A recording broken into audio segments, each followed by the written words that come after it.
Welcome to foundation classes students.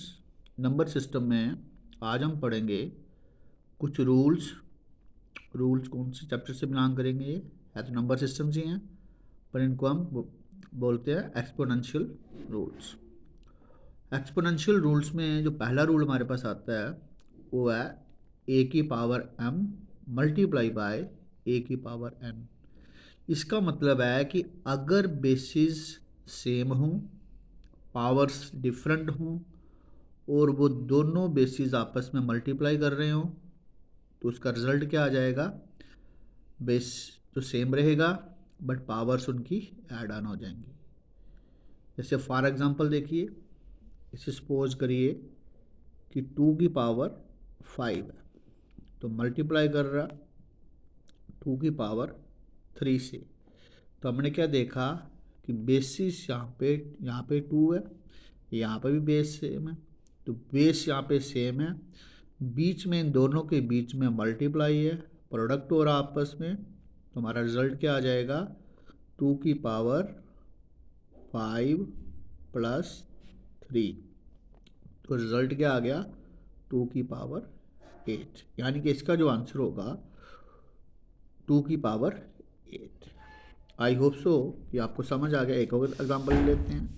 Suppose करिए यहाँ पे लिखा हुआ है x की पावर 6 फिर मल्टीप्लाई कर रहा x की पावर 2 से। तो हमारा क्या आंसर होगा, बेसिस जहाँ पे सेम है, पावरें डिफरेंट हैं, तो क्या हो जाएगा, पावरें ऐड हो जाएंगी। 6 प्लस 2, तुम्हारा आंसर क्या हो जाएगा x की पावर 8। ये ज़रूरी नहीं है कि पावरें डिफरेंट हों तो ही ऐड होंगी, बेसिस सेम है, पावरें जैसी भी हैं उनका आंसर ऐड ही होगा। जैसे सपोज करिए एक और कर लेते हैं, x की पावर 2 मल्टीप्लाई बाय x की पावर 2। यहाँ पे बेसिस भी सेम है, पावर भी सेम है, पर बेसिस सेम है, मल्टीप्लाई कर रहे हैं तो आंसर क्या होगा x 2 प्लस 2, तो आंसर क्या हो जाएगा x 4। आई होप सो कि आपको पहला रूल जो है वो समझ आ गया। आइए चलते हैं नेक्स्ट रूल में। अगर ए की पावर m डिवाइडेड बाय ए की पावर m n, ए की पावर m डिवाइडेड बाय ए की पावर n, तो हमारा आंसर क्या होगा ए m माइनस n। यानी कि बेसिस सेम है, पावरें डिफरेंट हैं, बट अब की बार जो मैथमेटिकल ऑपरेशन है वो डिवीजन का है, तो क्या हो जाएगा पावरें माइनस हो जाएंगी। तो आइए देखते हैं। फॉर एग्जांपल जैसे 2 की पावर 3 था, डिवीज़न हो रही है यहाँ पे 2 की पावर 2 से, तो हमारे पास क्या हो गया, बेस सेम है बट डिवीज़न में है, तो क्या करेंगे 2 3 माइनस 2, तुम्हारे पास आंसर क्या हो जाएगा, 3 में से 2 गए तो 1, तो आंसर क्या है इसका 2। आई होप सो कि आपको ये बात समझ आ गई है। तो ऐसे हमारे बड़े सारे क्वेश्चंस इन फ्यूचर में आगे बनेंगे जो हमें करने में ये पावर्स, ये जो मेथड्स हैं ये हमें बताएंगे आगे, जिससे हमें मदद मिलेगी करने को। तो थर्ड वन क्या था, अगर कभी पावर के बाहर पावर है, यानी कि ए की पावर m पावर n, तो यहाँ पे दोनों पावरें आपस में क्या हो जाएंगी, मल्टीप्लाई हो जाएंगी। फॉर एग्जांपल ले लेते हैं इसका भी एक एग्जांपल ले लेते हैं। जैसे सपोज करिए 2 की पावर 3 की पावर 2 कर लेते हैं ऐसे, तो हमारा आंसर क्या हो जाएगा 2 3 इंटू 2, तो आंसर कैसा हो जाएगा 2 की पावर 6। आई होप सो कि आपको ये बातें सब समझ आ रही हैं। आइए चलते हैं नेक्स्ट।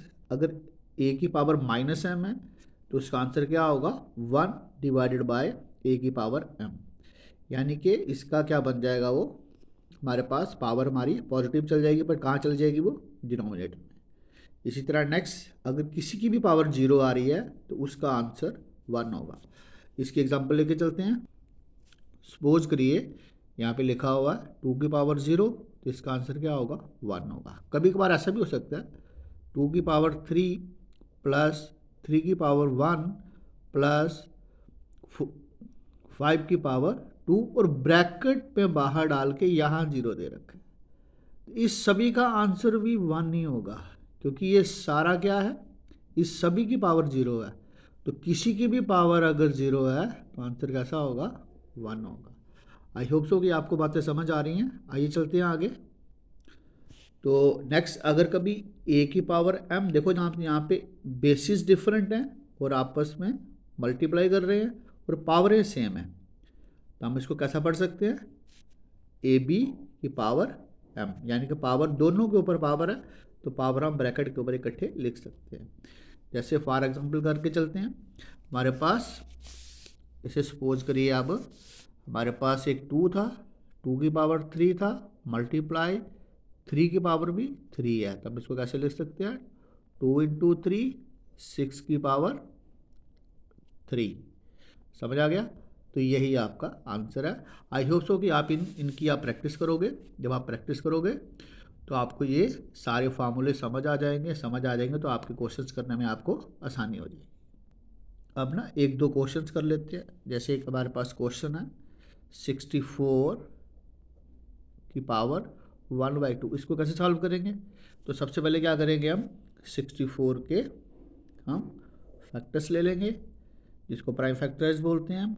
2 32 से, ध्यान से देखो, 2 16 से, फिर 2 8 से, 2 4 से, ऐसी 2 2 से और 2 1 से।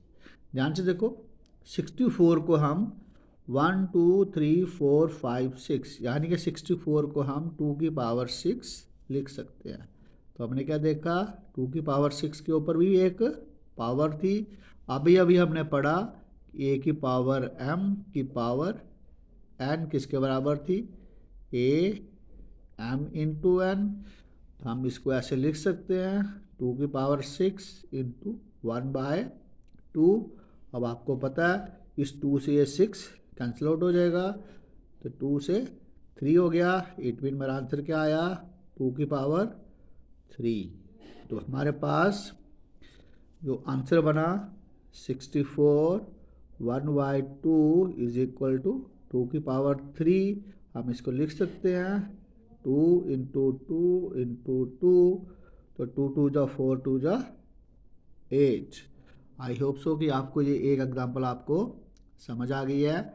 नेक्स्ट एग्जांपल आप खुद ट्राई करना और इसका आंसर कमेंट बॉक्स में लिखना, ताकि मुझे भी पता चले कि आपको समझ आ रहा है। आइए एक और एग्जांपल ले लेते हैं। यहाँ पे लिखा हुआ है 11 की पावर 1/2, 11 की पावर 1/4, बट दोनों के बीच में कैसा है, आपस में डिवाइड कर रहे हैं। तो अभी अभी हमने पढ़ा ए की पावर m डिवाइडेड बाय ए की पावर n किसके बराबर था, ए m माइनस n, यानी कि बेसिस अगर सेम थे, ऑपरेशन डिवीज़न का था, तो पावरें कैसी हो जाएंगी, माइनस हो जाएंगी। तो हम इसको कैसे लिख सकते हैं, 11 1/2 माइनस 1/4। तो अब आपको बड़ी बात ही जानते हो कि 1/2 माइनस 1/4 करेंगे, तो सबसे पहले इनका क्या करेंगे, हम एलसीएम निकालेंगे। एलसीएम आपको पता 4 है, तो 2 से 4 को काटेंगे, तो 2 आंसर आएगा, 2 1 जा 2 हो जाएगा, 4 से 1 आया, 1 1 जा 1, तो आंसर कितना हो गया, 1/4। तो इसका आंसर क्या आया, 11 की पावर 1/4 हमारे पास आंसर आ जाएगा। आई होप सो स्टूडेंट्स आपको आज कुछ सीखने को मिला। आप इन पावर्स को, ये जो एक्सपोनेंशियल रूल्स हैं हमारे पास, इनको दिमाग में रखना। आगे बड़े काम के हैं, आपके बड़े फ़ायदे वाले हैं, आपको बड़े सारे क्वेश्चंस करने में आसानी हो जाएगी। आई होप सो स्टूडेंट्स आप मेरे वीडियोज़ को एंजॉय कर रहे हो। लाइक करें, शेयर करें और भी स्टूडेंट्स तक पहुँचाएँ। Thank you students.